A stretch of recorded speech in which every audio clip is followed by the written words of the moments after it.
It's understandable for financial institutions when it's contracting with a specific service provider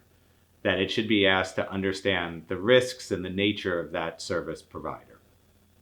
But increasingly, service providers themselves will have some type of a subcontractor or sub-outsourcing relationship. This is particularly the case when we look at software providers moving from on-premise installations to a SaaS solution or a cloud-based solution, whereby you are not only relying upon the programmer who is then licensing you the software, but you have network connections, you have hosting environments, you have where the data is actually stored in a cloud environment.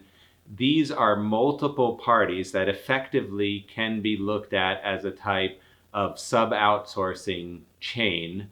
in order to deliver the service, and for which multiple of those subcontractors could themselves be deemed a critical party in that delivery, meaning that a failure of that subcontractor could detrimentally affect you, the financial institution, or your customers. It's a challenge, a known challenge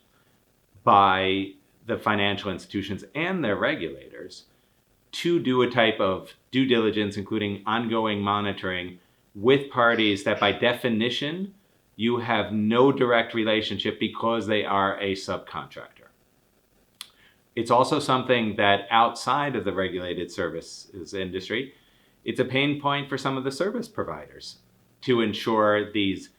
banking regulatory driven requirements are met by subcontractors that might not be specialized in the banking industry or might provide this similar type of a, for instance, hosting service for any parties regulated for financial services or not. So it's a mindset and understanding shift.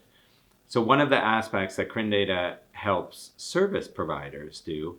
is move this understanding in a structured way down the chain, help the service provider understand the requirements that its financial institution customers are meeting. And that's a relief in many ways for the service provider whose core interest is providing the unique aspects of its services, not broader regulatory due diligence services.